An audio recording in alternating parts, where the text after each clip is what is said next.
Yan, Masya Allah. It's a halo-halo. Ayan. Pero, inano ko siya guys. Yan, shake. Bumili yung mga bata kanina. May nagsasabi na hindi daw matamis. So sabi ko, baka hindi ko siya nalagyan ng sugar. Pero, remember ko guys, nalagyan ko siya ng sugar. So baka kulang yung lagay ko ng ganito kasi dalawang ano lang siya, dalawang kutsara, ganito oh. Malaki naman din ito oh, at saka malalim siya, yan.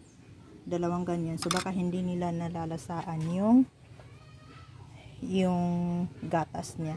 So ngayon, naggawa ko ng ganito, ipang free ko sa kanila, masyaallah.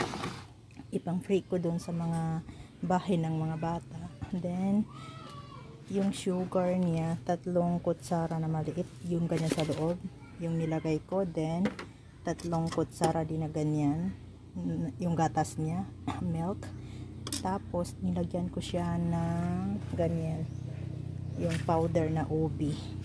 Para tingnan ko lang siya guys kung masarap. So ito, i-distribute ko to sa kanila. Free lang siya kasi nga, itatry ko nga na nilagyan ko ng ubi na flavor ng shake. Titingnan ko kung masarap siya. Then dinamihan ko yung sugar at saka yung gatas niya. So ipaano ko sa kanila kung masarap. So let's go. Siya. Ayan.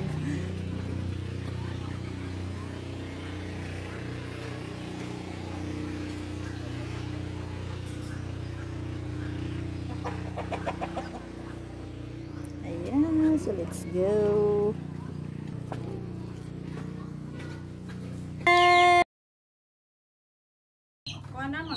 Daman siya, ako nagreklamo ka di kon mamis.